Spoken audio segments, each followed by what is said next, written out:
놀이와 음식이 아니라 놀이와 음악이 사람들에게 미치는 영향력은 대단합니다. 성도님들 유소년기 때 주로 어떤 놀이를 하시면서 친구들과 시간을 보내셨습니까? 요즘 아이들은 대부분 보니까, 오늘도 중고등부실 가보니까 아이들이 대부분 핸드폰이나 이 태블릿 같은 것으로 노는 것 같습니다. 시간을 보내는 것 같습니다. 물론 축구도 하고 농구도 하겠지만 제가 어릴 때만 하더라도 주로 골목길에서 놀았습니다. 골목길에서 친구들과 나이 먹기, 딱지치기, 비석치기, 구슬놀이, 오징어 게임, 전쟁놀이 등등을 했었습니다. 그런데 옛날에 제가 유소년기 때 놀았던 이 놀이들이 단순히 우리 인간에게 재미를 얻고 스트레스를 풀기 위한 활동일 수도 있지만, 건전한 놀이는 자발성, 해방성, 성취감, 기쁨, 자기통제, 협조성, 신체의 훈련, 규칙 존중 등 사회성 정진을 위한 학습으로도 굉장히 도움이 된다고 합니다. 이 음악도 그렇습니다. 어떤 음악을 듣느냐에 따라서 사람의 육체와 영혼까지도 영향을 줄 수 있다고 합니다. 최근 우리나라 걸그룹 중에 뉴진스라는 걸그룹이 있습니다. 이 뉴진스가 6월 27일 일본 도쿄돔에서 첫 일본 단독 공연이자 팬미팅을 한 적이 있었습니다. 이틀 동안 9만 명의 사람들이 도쿄돔을 꽉꽉 채운 채 행사가 진행이 되었는데, 그 가운데 뉴진스 멤버인 한이가 부른 노래가 지금 일본뿐만 아니라 우리나라에서도 대박이 났다고 합니다. 이 도쿄돔에서 실시된 팬미팅에서 한이 씨는 마쓰다 세이코가 1980년대에 불렀던 푸른 산호초를 불렀다고 합니다. 이 1980년대는 일본 경제의 부흥기라고 합니다. 이 한이 씨가 그 노래를 불렀는데, 일본의 80년대 세대들이 그 노래를 듣고 그때 경제 부흥기의 향수를 느끼면서 많은 힘과 감동을 받았다고 합니다.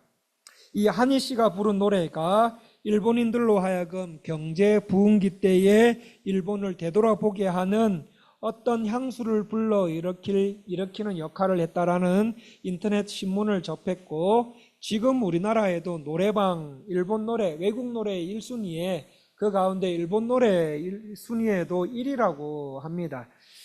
이런 걸 봤을 때 음악이라는 것이 전혀 기쁘지 않는 사람의 마음을 기쁘게 하고 전혀 감동이 없는 사람 속에 흥분이 일어나게 합니다. 그리고 과거의 추억, 과거의 부흥기, 과거의 어떤 추억의 길로 돌아갈 수 있도록 하는 어떤 힘이 갖고 있는 게 아닐까 싶습니다. 그런 것을 보면서 사람들에게 있어서, 인간에게 있어서 놀이와 음악 문화는 우리 인간들에게 지대한 영향력을 끼치고 있다는 것은 사실입니다. 오늘 저와 성도님들께서 읽으신 말씀은 세례 요한에 대해서 예수님께서 하신 말씀입니다. 예수님의 말씀을 통해서 성도가 가져야 할 참된 신앙, 그리고 참된 신앙의 모습이 무엇인지 알아보고 교회 안팎에서도 적용하시는 시간들 되셨으면 합니다. 이 본문에는 세례 요한이 나옵니다. 자, 성도님들, 세례 요한은 누구입니까? 세례 요한은 예수님과 나이가 같습니다. 예수님보다 6개월 먼저 태어난 동년배이자 선지자로서 예수 그리스도께서 이 땅에 오시는 길을 예비하는 역할을 한 사람입니다. 그리고 성경의 선지자들 중에 제가 생각하기로는 그렇습니다. 성경의 선지자들 중 선지자의 탄생을 구약부터 예언을 하고 신약에 와서 이를 성취한 인물은 제가 생각하기에 세례 요한이 최초가 아닐까 생각해 봅니다. 물론 성경을 더 봐야 되겠지만, 또 세례 요한은 이미 예수님보다 먼저 유대 사람들에게 많은 영향력을 끼친 설교자였습니다. 이 세례 요한은 사람이 많이 모이는 거리에서 설교하지 않고 거의 인적이 드문 광야에서 설교를 했습니다. 광야는 어떤 곳입니까? 광야는 인적이 드문 곳입니다. 그리고 광야는 하나님의 계시와 메시아의 구원이 선포되는 상징적인 곳이기도 합니다. 그런데 왜 세례 요한은 사람이 많이 모이는 곳이 아닌 인적이 극히 드문 광야에서 설교를 했습니까? 그 이유는 유대 사회 전체가 이미 타락했다라고 생각했기 때문입니다. 이미 유대 사회는 타락을 했고 하나님의 말씀을 청정하려고 하지 않는 타락한 유대 사회에 들어와 살려고 하지 않았기 때문입니다. 그래서 세례 요한은 광야를 지나는 한 사람을 붙잡고 하나님 말씀을 전했는데, 이 광야에서 전한 세례 요한의 말씀의 능력이 얼마나 크든지, 저기 광야에 세례 요한이라는 사람이 있는데 세례 요한의 설교가 너무 은혜가 있어. 세례 요한은 우리 동네에 살고 있는 바리새인과 율법사들처럼 그렇게 화려한 옷을 입고 게으름과 교만함으로 말씀을 가르치는 사람들과는 다른 것 같아. 세례 요한이 전한 말씀이 진짜 하나님 말씀인 것 같아. 우리 은혜 받으러 광야로 나가자라고 하면서 세례 요한에 대한 입소문에 의해서 수많은 유대인들이 세례 요한의 설교를 듣기 위해 광야로 떼거지로 몰려가는 일들이 벌어지게 됩니다. 그런데 성도님들, 여기서 문제가 하나 있습니다. 문제가 뭔가 하면 이 유대인들이 세례 요한의 설교를 들을 때는 신앙이 뜨거워져요. 말씀을 듣고 세례 요한의 설교를 들을 때는 신앙이 뜨거워지면서 눈물도 흘리는데 그게 며칠 못 가는 겁니다. 며칠 못 가고 또다시 식어지는 것이 문제였습니다. 그래서 예수님은 나는 선택받은 사람이야, 나는 하나님의 자녀야, 나는 하나님의 백성이다라고 확신하는 유대인들이 왜 하나님 말씀을 들을 때에는 신앙이 버글버글 끓어오른 후 오래가지 못해 곧 식어지는 냄비 신앙을 소유하게 되었는지, 그들이 가지고 있는 신앙 상태에 대해서 말씀해 주고 계십니다. 자, 예수님께서 하신 첫 번째 말씀이 무엇입니까? 24절 말씀입니다. 우리 24절 말씀을 다 같이 한번 읽어보도록 하겠습니다. 다 같이 누가복음 7장 24절 말씀 읽기를 시작하겠습니다. 요한이 보낸 자가 떠난 후에 예수께서 무리에게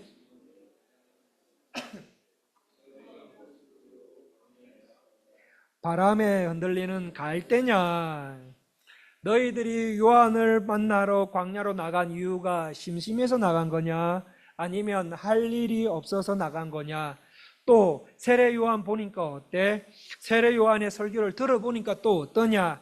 세례 요한의 설교가 바람에 흔들리는 갈대같이 가볍더냐라고 물어보시는 겁니다. 이 유대인들이 광야에 세례 요한을 만나러 간 것은 그들이 할 일이 없어서나 시간적인 여유가 있었기 때문에 간 건 아닙니다. 우리도 그렇지 않습니까? 우리도 마찬가지 아닙니까? 여기 계시는 성도님들 가운데 주일 예배드리러 오실 때 할 일이 없어서 시간이 남아 돌아서 예배드리러 오시는 분들은 이 자리에 한 분도 안 계십니다. 각자 나름대로 다 고민이 있고 그리스도의 십자가 사건과 부활하심으로 인해 나를 구원해 주시고 자녀 삼아 주신 하나님께 감격하며 예배드리기 위해 오셨을 것입니다. 또는 답답함과 문제를 안고 계셔서 이것에 대해 하나님께서 무슨 말씀하시는지 그 인생의 답을 들으려고 오시는 분들도 계실 것입니다. 그런 것처럼 당시 유대인들도 할 일이 없거나 시간이 남아 돌아서 세례 요한에게 찾아간 것은 아닙니다. 그들 나름대로 신앙 성장에 관한 관심, 신앙의 문제, 생활의 문제에 대한 근심과 인생의 염려, 풀리지 않는 문제에 대한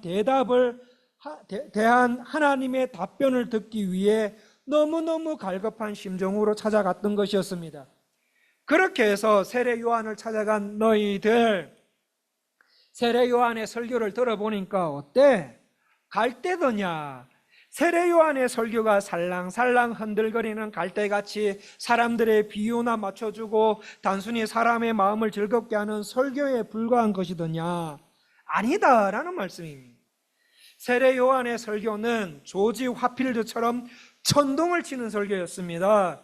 세례 요한은 당시 기득권자들이었던 바리새인과 사두개인을 향해서 야, 이 독사의 자식들아,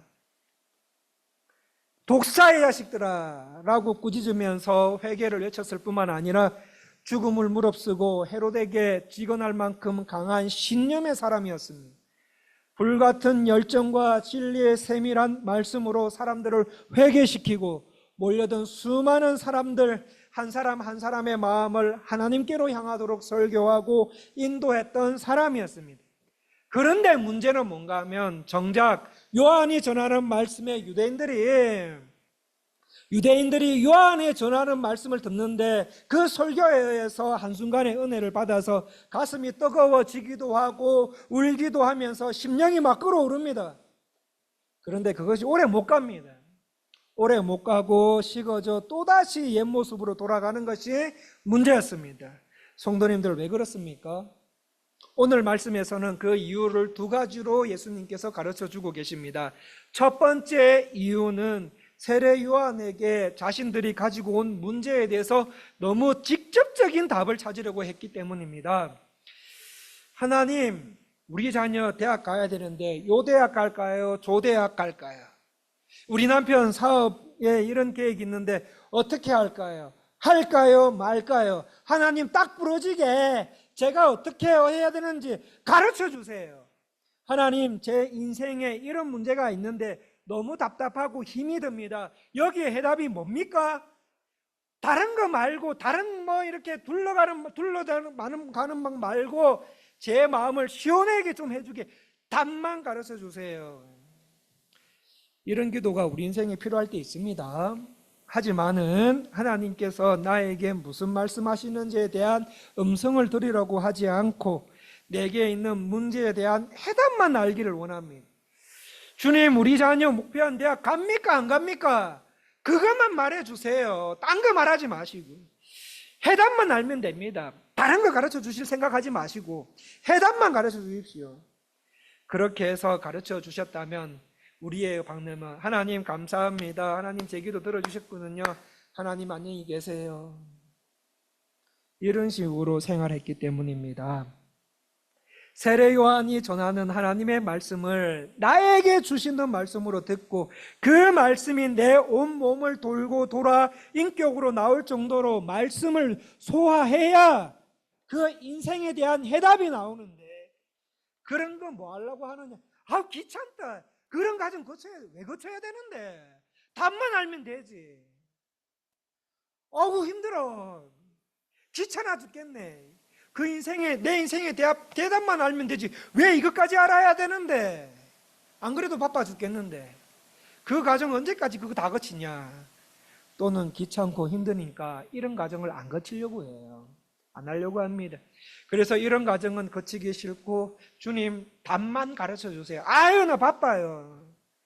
딴 거 말고 좀 제발 추임새 좀 그만 넣으시고 답만 가르쳐 주세요. 이것만 해 주시면 되는데 무슨 죄를 해결해야 되냐고. 무슨 죄를 해결하고 무슨 하나님 말씀 순종하냐고. 하나님 말씀 순종하니까 더 이 세상 생활 힘들어지던데, 더 어려워지던데 하면서 그들이 가지고 온 인생의 문제에 대한 그 답만 빨리 얻고 해결하려고 했기 때문입니다. 그런 자세로 세례 요한이 전하는 말씀을 들으니 설교를 들을 때는 눈물 콧물 다 흘립니다. 그리고 마음에 막 뜨거움이 막 올라옵니다. 그렇게 눈물 콧물 흘리면서 뜨겁게 은혜 받는데 그 말씀 듣고 세상에 나가 생활한 지 하루 이틀 지나는 가운데 말씀 들었을 때의 뜨거움은 다 사라지고 다시 차가운 생활로 시작을 합니다. 말씀을 들을 때는 은혜 많이 받고 심령이 뜨거워지는데 왜 그것이 오래가지 못할까? 두 번째 이유는 유대인들이 세례 요한의 설교를 들으러 간 목적은 말씀을 듣고 자기 기와 마음을 즐겁게 하려는 데 있지 세상에서 받은 상처들을 위로받으려고만 하지, 물론 이거 필요하지 않는 거 아닙니다. 그러나 말씀을 자신에게 적용시켜서 자신의 삶을 파헤치고 하나님의 말씀이 원하는 삶으로 산다는 결단을 내리려고 하지 않기 때문입니다. 말씀에 변화되려고 하지 않기 때문입니다. 무리들이 세례 요한이 전하는 말씀은 듣지만 말씀을 듣고 읽고 순종하는 생활 속에서도 여전히 세상 욕심 하나 포기하지 않고 하나님께서 분명히 이거 죄라고 말씀을 하시는데 말씀을 통해서 설교자의 설교를 통해서 들었음에도 불구하고 이 세상에 이 정도 제재 안 짓는 사람이 어디 있냐?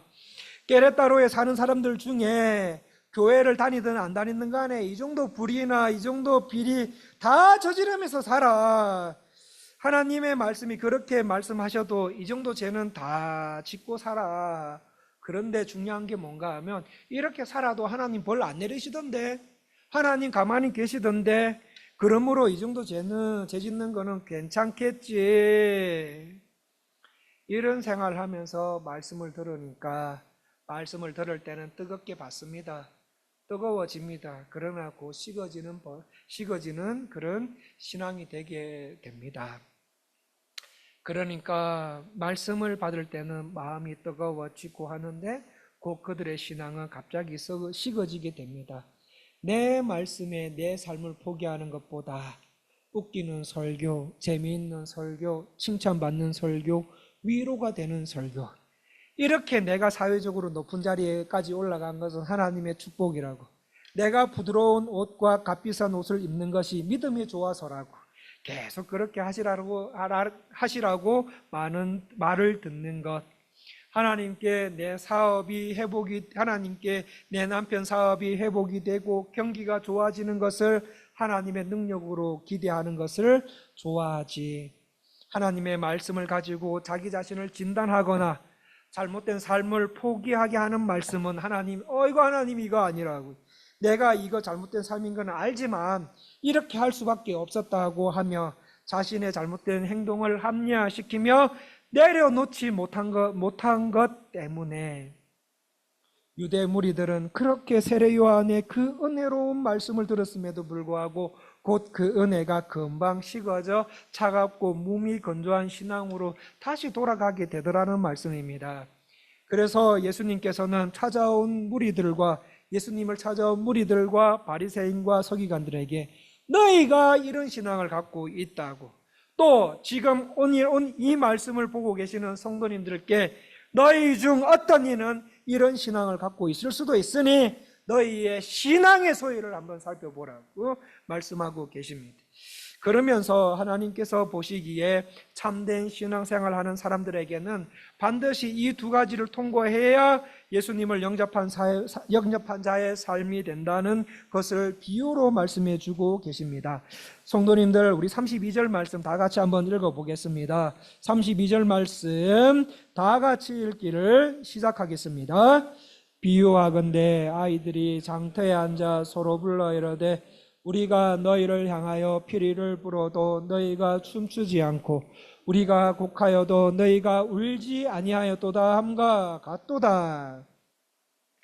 저 어렸을 때 골목에서 대부분 잘 했던 놀이가 있습니다. 남자아이는 전쟁놀이를 주로 했고 여자아이들은 공기놀이, 그리고 고무줄놀이, 소꿉놀이를 주로 많이 했었습니다. 그런데 예수님께서 이 땅에 계시던 그 당시, 예수님 당시의 어린아이들은 무슨 놀이를 했는가 하면 주로 결혼식 놀이와 장례식 놀이를 많이 했습니다. 자, 어떤 아이가 이제 아이들한테 이렇게 말합니다. 우리 심심한데 결혼식 놀이 하자. 나는 신랑하고 너는 신부해.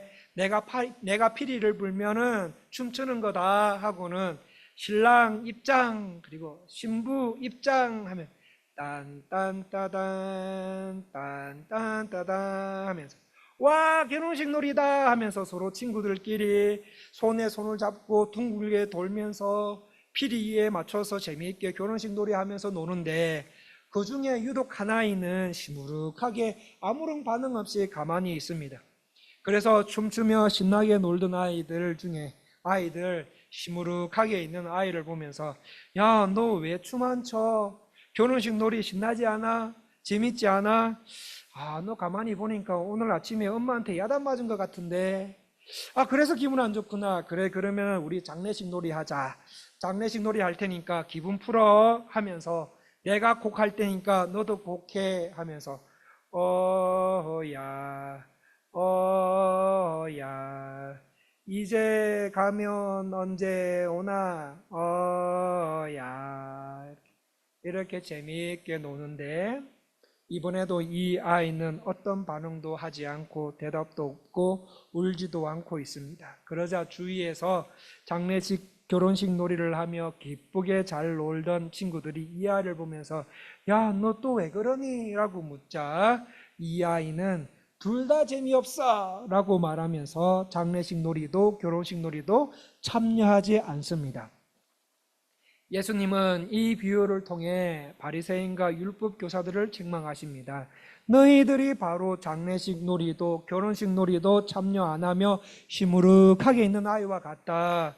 세리와 죄인들은 예수님을 만나고 예수님을 하나님의 아들이시오 왕이시오 구원자로 믿고 영접하고 어떻게든 간에 그리스도와 연합하기 위해 세례도 받고 회개도 하면서 하나님께 돌아오는데 너희는 그런 것에는 관심이 없구나.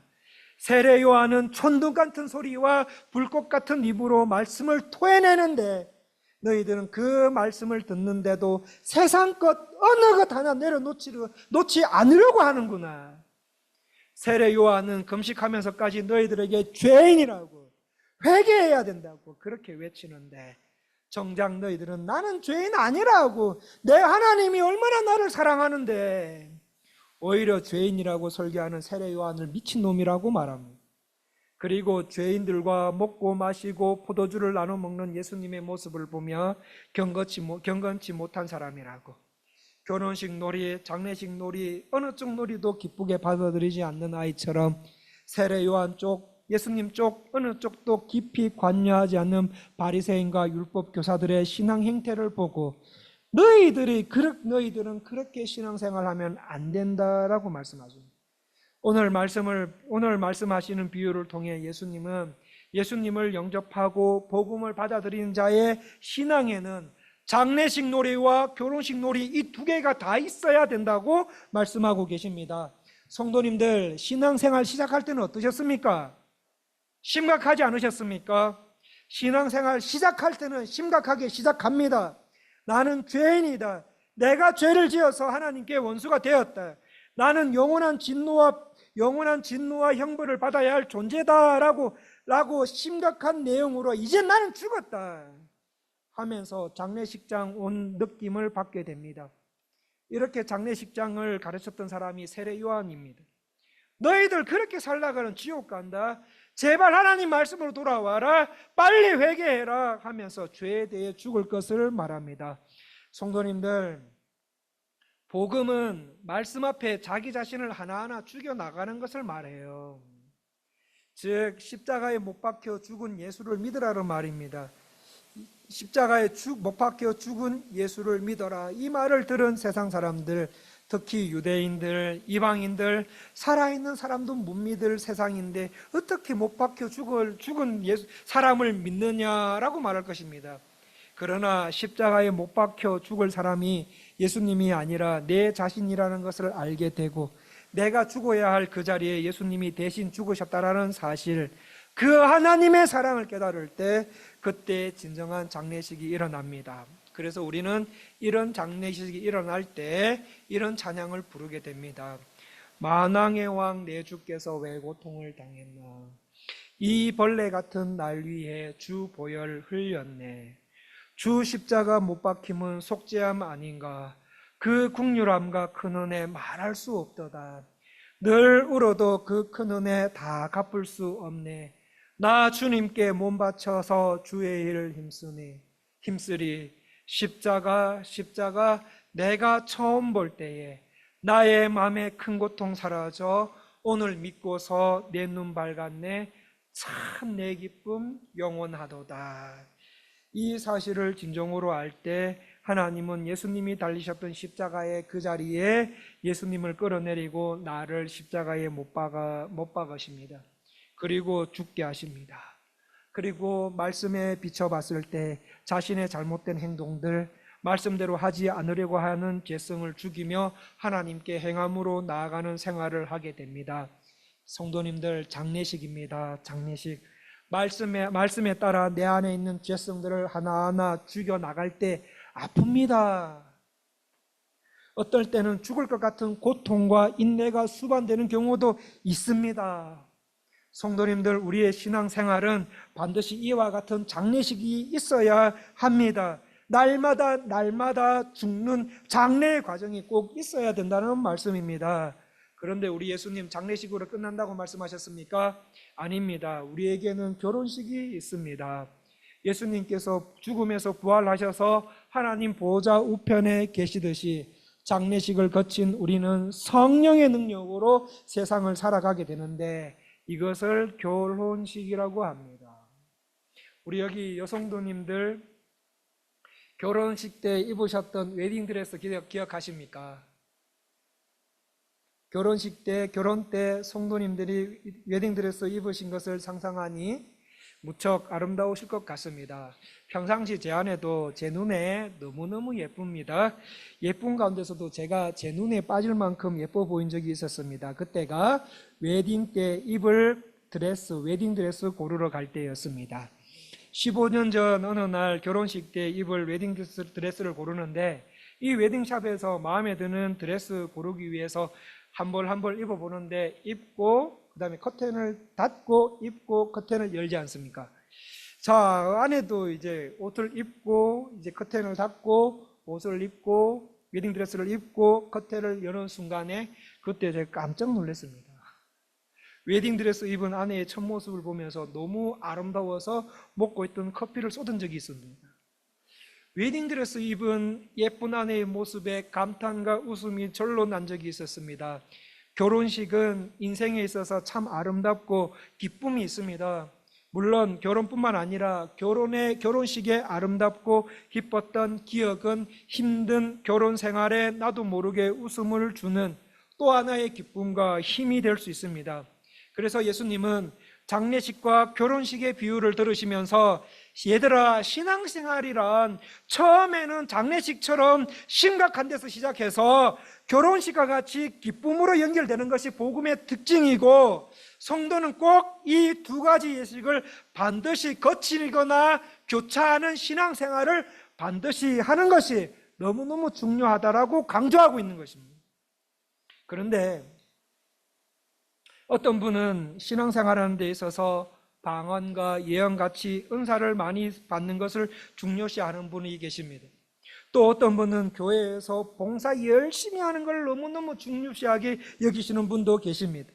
또 어떤 분은 교회 안에 인간관계가 좋아야 돼, 인간관계 잘하는 것이 중요하다라고 생각하시는 분이 계십니다.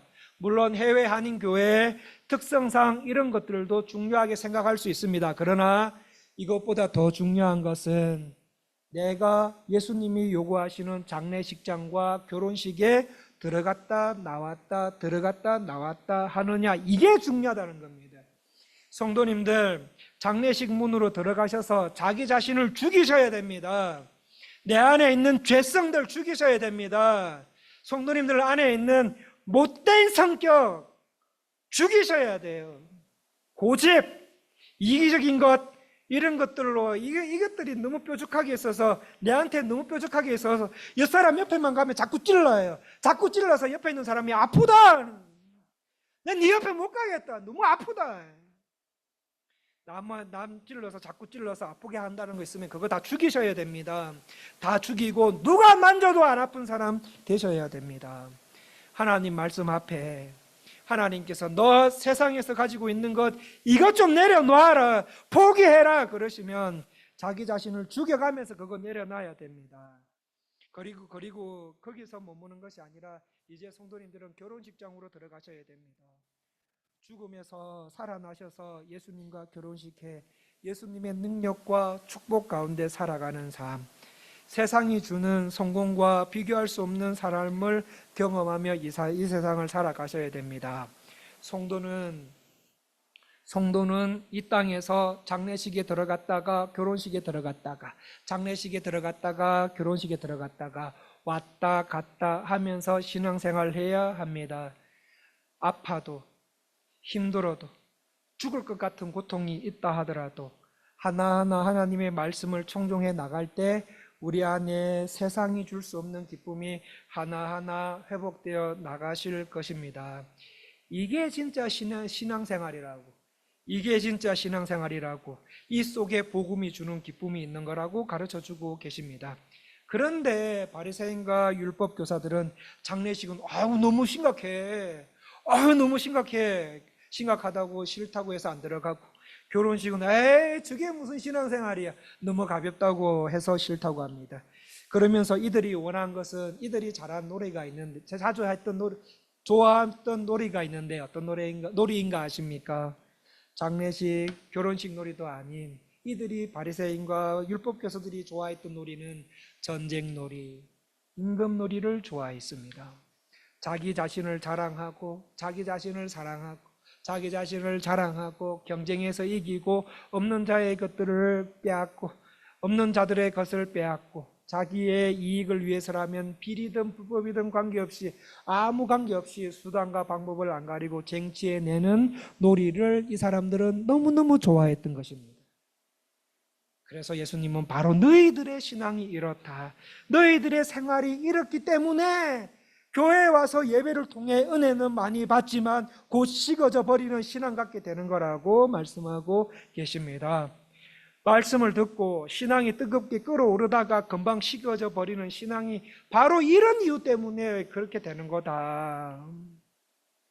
세례 요한이라는 기독교 역사상 유래를 찾아볼 수 없는 최고의 설교자 중 한 명이며 주옥 같은 말씀을 불꽃 같은 심정과 심령과 천둥과 우레를 동반하는 목소리로 외치지만, 세례 요한의 설교를 듣기 위해 모여든 사람들이, 그 사람들이 말씀을 담고 있는 그릇이 냄비 그릇이라, 너무 냄비 그릇이라 쉽게 끓고 고 식어져 버리는 신앙생활을 하고 있었던 것이었습니다.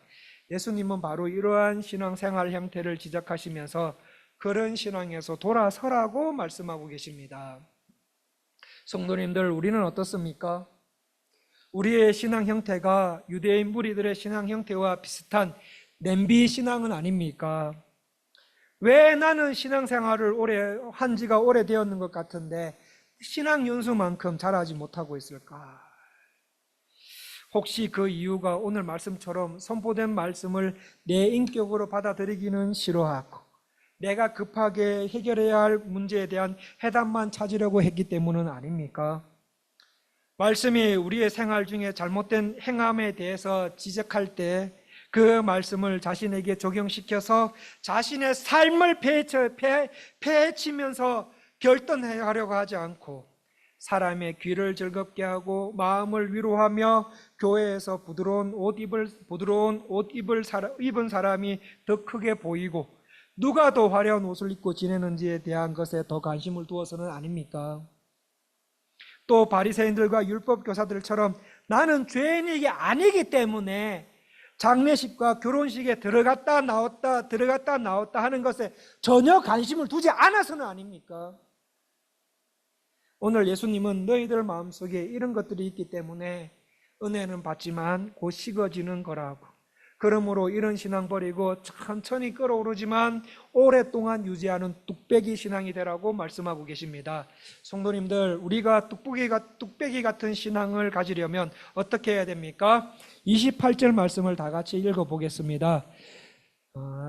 누가복음 7장 28절 말씀 다 같이 읽기를 시작하겠습니다.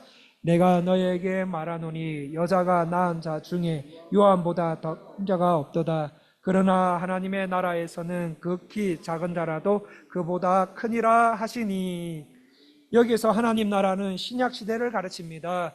저와 성도님들이 지금 살고 계시는 신약 시대를 말합니다.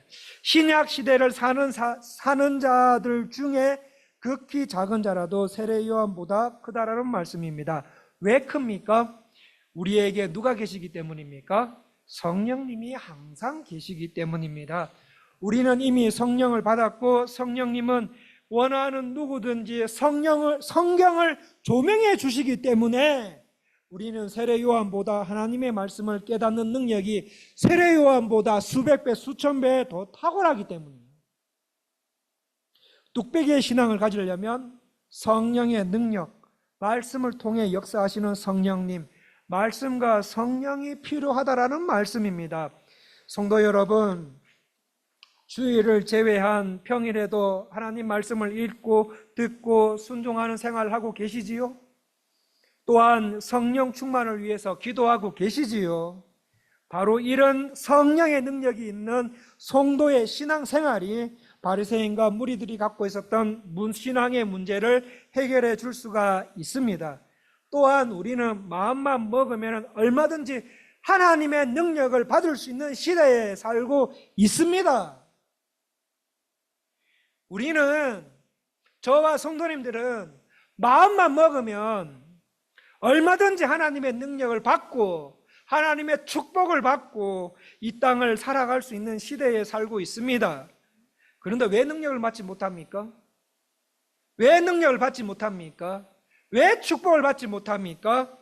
자꾸 세상 기준에 자기 자신을 맞추려고 하기 때문입니다. 뭔가 세상 기준에 맞아야 우리 마음이 안심이 되거든요.